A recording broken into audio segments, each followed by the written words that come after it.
All right, we'll go ahead and get into the next section of notes for our class here. So first off, we're starting a new unit. So if you have not already, make sure that you label a new section in your notebook. We're moving into Unit 9 now. So we need to find a clean sheet of paper. We're going to be in Unit 9, and this is going to be called trigonometry. Okay, we're dealing with trigonometry. Okay, so make sure you have that labeled first, and then specifically label for today is going to be 9.1 simplifying radicals.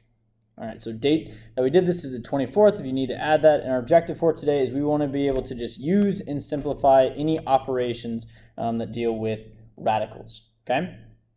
So first off, before we dive into this, the reason we're doing this first is because in this unit with trigonometry, we deal with a lot of radicals, and we'll explain kind of what that means in terms of math context.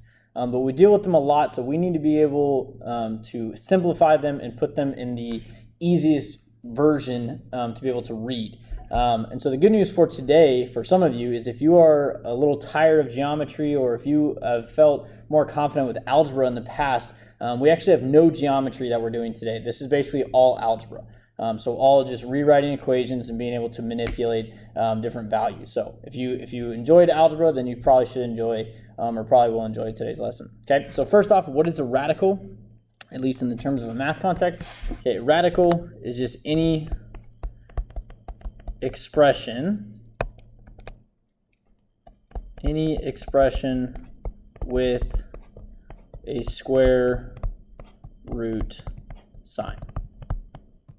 Okay, radical is any expression with a square root sign. So for example, I could say the square root of 39 would be a radical. Okay, this symbol right here, that square root symbol, or you can see it where it has a square root of the root 3 or root 4, which are things that we're not going to get into. But anytime you see this symbol, whether there's a number outside of it or not, that would be considered a radical.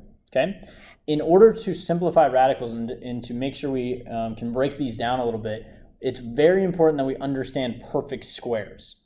Okay, and perfect squares are just numbers that I get when I multiply a value by itself. So for example, if I take 1 times 1, that perfect square would just be 1. Okay, and then we'll just continue down on the line here. So perfect square of 2, 2 times 2, that's going to be 4. 3 times 3, that's 9, and so on and so forth. 16, 25, 36, 49, 64, 81, and 100. Okay, if we wanted to, we could go to 12. That's usually what you see when you're learning multiplication tables, but we'll just stop it here. 100 should be a good enough number to end it on. Okay, but all of these numbers here in blue are what we call perfect squares. And we need to know these by heart, or we need to have these down, because we're going to want to be able to identify them as factors in the different numbers we're looking at. Okay, and I'll explain more of what that means in just a second. Okay, so with that here, big theorem or property that's going to help us out today is what we call the multiplication property of square roots. Okay, multiplication property of square roots, and all it basically says is this: it says a square root can be broken down into a product of two factors.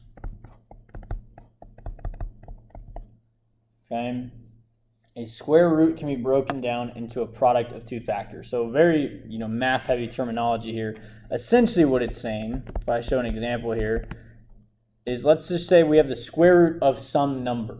Okay, and we get that number by multiplying any two things. So for example, let's say this is the square root of a times b, or in other words, ab.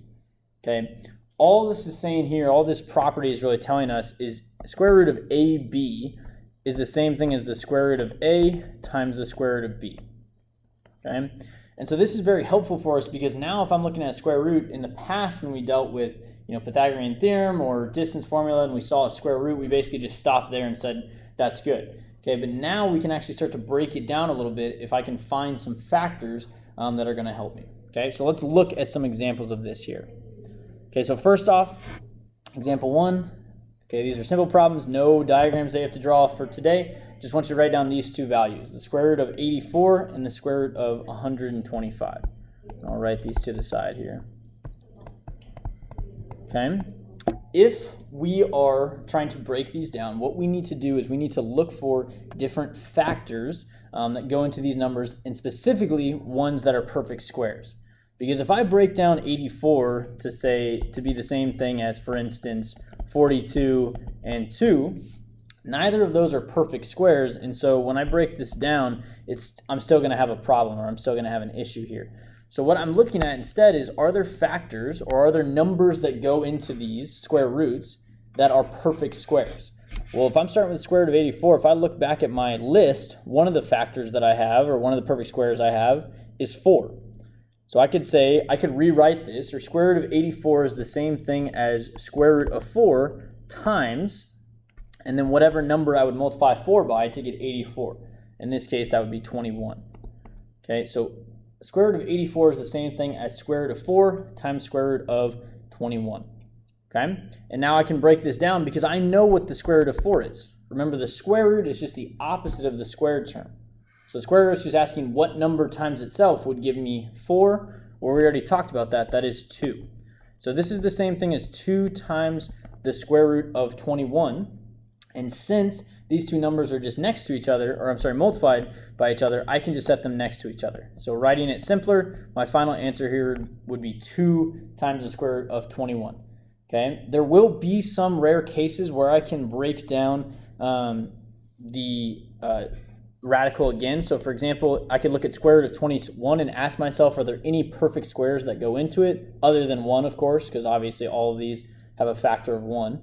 Okay, but other than 1, 4 does not go into it, 9 does not go into it, and then every other perfect square is too large, and so this is the simplest I can make that radical. So that's when I know my answer is done. So make sure you're always breaking down those numbers as much as you can. Okay? All right, next one here. If I'm looking at this, I have the square root of 25, a larger number. So again, I go back to my perfect squares list and I see, are there any of these numbers that are factors of 225? Okay, and one of the ones that should stick out to you, hopefully, is 25. Okay, so 25 is a factor here, so I'm going to say this is the same thing as the square root of 25 times, and then we could just check our calculators if we didn't know, but this is 25 times 9. So the square root of 25 times the square root of 9. And now I can break this down. Square root of 25, I know, that's just 5. And then notice, like I said here, you can sometimes break down the other radical as well. Square root of 9, we also know, that's just 3. Okay, so this is just 5 times 3, so this is just 15. Okay, notice the big thing you need to pay attention to here. When I take the square root of something, so for instance, the square root of 25, the square root symbol goes away. This is a common mistake I've seen a lot of students make on tests and quizzes and things like that. They said the square root of 25, that equals square root of 5. Okay, don't do this. Once you take the square roots, once you do that operation, the symbol goes away. Okay, so make sure you pay attention to that on all of these problems today. Okay, all right. So one other thing that we need to know if we're going to be doing these kinds of problems here is being able to add and subtract radicals, because this is a little bit different. I can't just break them down like we were talking about. Okay, these are a little bit different. So the rule for adding and subtracting radicals is, I'm going to say radicals can only be added or subtracted if they have the same base. Okay, what we're going to call the same base. Okay, radicals can only be added or subtracted if they have the same base. So what do I mean in that context here? Let's have an example, and we'll just use some different variables. So what this means is if I say a times the square root of b, so let's say we've done our work, we've broken down this radical, we have a number on the outside, and then we have a number under the square root, I can say a square root of b plus c square root of b is going to be the same thing as a plus c square root of b. Okay, this is kind of the idea that we're looking at here. Okay, you could underline this or circle this if you need to. Okay, but this is the idea. Basically what it's saying is if they're the same numbers under the radical, then I can add those coefficients together, but I want to leave the radical the same. Okay, this is the same idea. Another way to think about it is this is just the same as doing ax plus cx. That's just the same as a plus cx. Whoops, a plus cx. Okay, so the radical is just a unit here more than anything else. Okay, it doesn't change at all. All we're doing is we're adding the coefficients, or in other words, we're adding the numbers in front of them. Okay, so let's look at an example here to see if we can make this a little more clear. Okay, so next one here, I'll start with this one on the left. We'll say the square root of 32 plus the square root of 98. If I want to add these radicals, right now they don't have the same base. They don't have the same number underneath, excuse me, underneath the radical. So I need to simplify these and see if that changes at all. So for example, square root of 32 here, I can look at my list of perfect squares, and specifically I want to pick the largest perfect square that goes into this number. So notice 4 is a perfect square, and it is a factor of 32, but there's actually one larger. This is the same thing as square root of 16 times square root of 2. Okay, so a larger perfect square in there, so I'm going to go ahead and use that. Okay, and then I can go ahead and simplify this. I know the square root of 16 is 4. So square root symbol goes away, and this is the same thing as 4 root 2. Okay, this is how you pronounce that, is 4 root 2.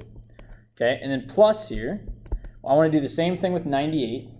Again, looking at my list, checking to see are there any perfect squares that go into this. 4, unfortunately, does not go into this. 9 doesn't. 25, 16. None of these go into it. They're all very close. But one that does, if you check your list, is 49 actually goes into this. Okay, 49 is a perfect square, and that actually does go in to this, and that goes in twice. This is the same thing as 49 times 2. Okay, so again, I can go ahead and simplify this. We see here, we have square root of 49 is 7, and then again, root 2 stays the same. And now I can add these together, because notice they have the same base. They have the same number under the radical.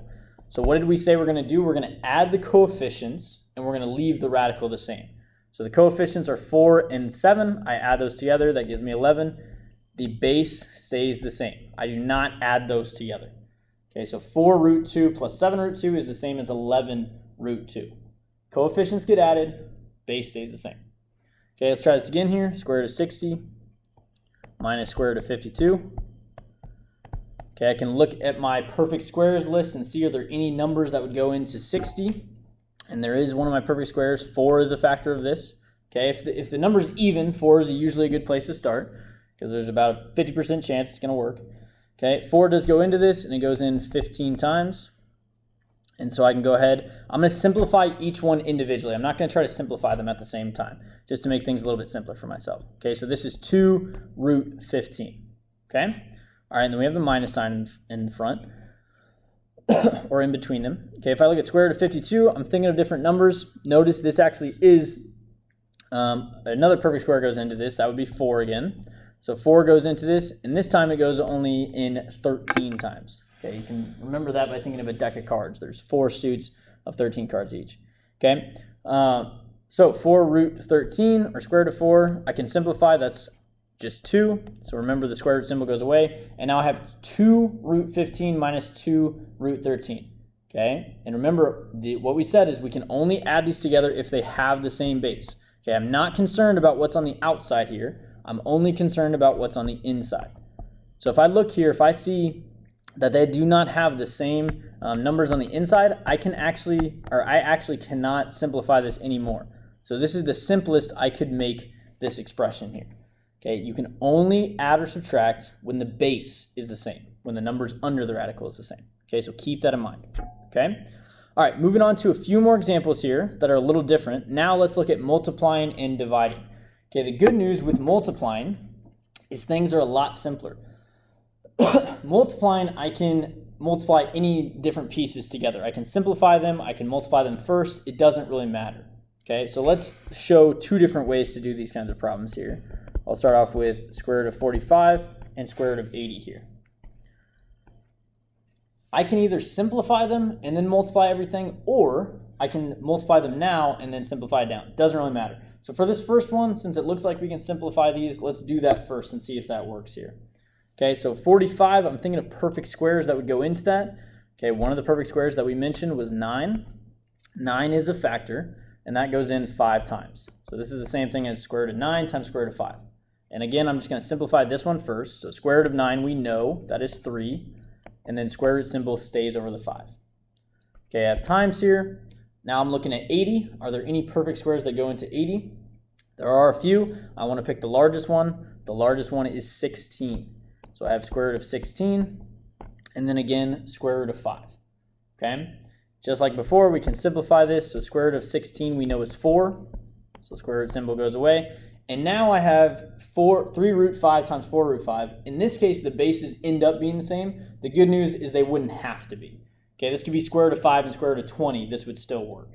Okay? But if I get to a spot like this and I can multiply them, I'm going to go ahead and do what we've seen before. I'm going to multiply the coefficients. So 3 times 4. So that's just 12. And then like we said, we are able to multiply radicals. So I can and I do need to multiply these two numbers here. All I need to make sure of is that I keep the square root symbol in front of it. So square root of 5 times square root of 5, that is square root of 25 here. And then like I mentioned, I can actually, I always want to work through these problems and simplify the radicals down as much as I can. Well, notice we actually know what square root of 25 is. That's just 5. So this is the same thing as 12 times 5. So 12 times 5 is 60. Okay, so make sure you don't stop here. Make sure you go all the way to the end and simplify it down as much as you can. Okay, so this case would be square root of 60. Okay, that is one way that you can do it. You can simplify them first and then start to break it down. Another way that you can do it is you can just simply multiply them from the very beginning. Because like we said, the bases don't have to be the same. They can be any numbers that we want. So for instance, if I have this one here, I'll do this to the side as well, square root of 60 times square root of 30. All I need to do is I can just break out my calculator and I can just multiply these from the very beginning. So for instance here, 60 times 30, that's square root of 1,800, okay? So now how am I going to break this down, or why is this more helpful? Because now I don't need to multiply anything, I just need to find some perfect squares in here. And there are many, and we might have to do this multiple times, but especially since it's a large number. But remember, one of the biggest perfect squares that we talked about is 100. So this is the same thing as a square root of 100 times square root of 18. Okay?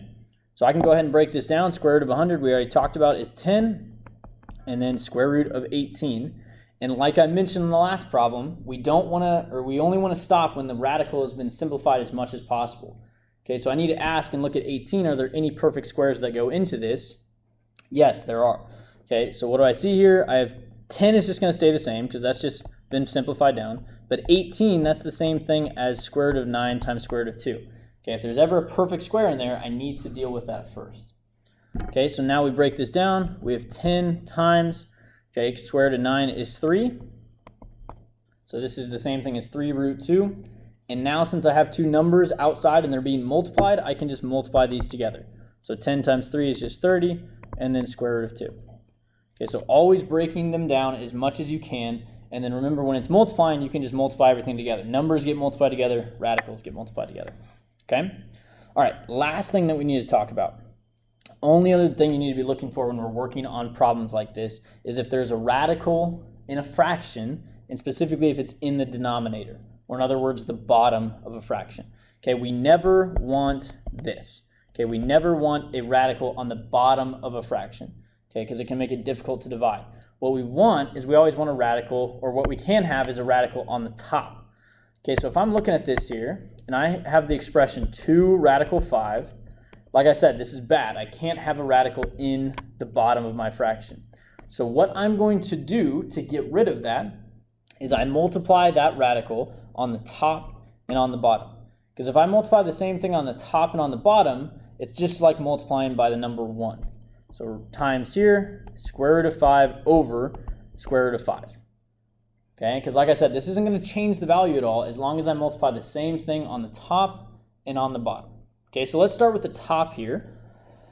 If I have 2 times radical 5, okay, I can't break this down anymore. 1's a number and 1 is a radical. So what I'm going to do is what we have been continuing to do up here is I'm just going to write it right next to each other. So for example, 2 times radical 5, that's the same thing as just 2 radical 5. If 1's a number and 1's a radical, I cannot simplify them anymore. Okay? And then over here, Square root of 5 times square root of 5. Okay, well, here's a little trick that you can use. We did this actually in the last problem already. Square root of 5 times square root of 5 is square root of 25 when I multiply those together. And then square root of 25 just brings me back to 5 here. So here's a little trick. Anytime you're multiplying a square root of a number, and it's the same number under both of them, so for instance, square root of 3 times square root of 3, or square root of 4 times square root of 4, these are always just going to be the numbers themselves. Okay, 3 times 3 is 9, take the square root, it's back to 3. 4 times 4 is 16, take the square root, back to 4. Okay, so on and so forth. So there's a little trick that you can be looking for. When I multiply these on the bottom here, the square roots are essentially going to go away, and you're just going to be left with whatever that number is. Okay, and so in this case, I have 2 square root of 5 times, or over 5, excuse me, and now I can't simplify this anymore. This is a fraction, so 2 over 5, if I could simplify that, I would. But since we can't simplify that fraction anymore, we have to leave it here. Okay? All right, last one for today. Let's say we have a problem where there's a square root on the bottom and on the top. Okay, well, like I said before, if it's on the top, that's fine. That's not an issue. But if there's a radical on the bottom, we need to get rid of that. And what are we going to do? We're going to do the same thing that we did in the other problem. We're going to multiply by the denominator. We're going to multiply by that square root on the top and on the bottom. Okay? So let's start with the top here. I have 6. That's not going to change at all since that's just a number. And then I have the square root of 2 times the square root of 3. Okay, they're both square roots. I can multiply them together. That's just the same thing as square root of 6. Okay? All right, and then on the bottom here, like I mentioned, that little trick, square root of 3 times square root of 3, you're always just going to get whatever number it is. So this is just 3. Okay? If you wanted to, you could do the long way, but try to use that shortcut as much as you can. All right, and now I have this here. 6 square root of 6 over 3. And like I just said on the last problem, and all the problems, if I can simplify the radical, I will. So square root of 6, I can't simplify that anymore. There's no perfect squares that go into it other than 1. But I do have a fraction here, 6 over 3. And 6 over 3 I can simplify. If I just gave you that fraction, 6 over 3, you would be able to simplify that down to 2 over 1, or in other words, 2. And so I can do the same thing here. This simplifies down to 2, and then the square root of 6 stays the same. So this would actually be my final answer here, 2 square root of 6, or 2 root 6. Okay? So this is how you do these radical problems. And it's going to take some practice and take some time working with them, but make sure you're breaking them down as much as possible. Okay? Homework assignment for today is 9.1, simplifying radicals. And as always, if you guys have any questions, feel free to let me know. All right? Thanks, guys.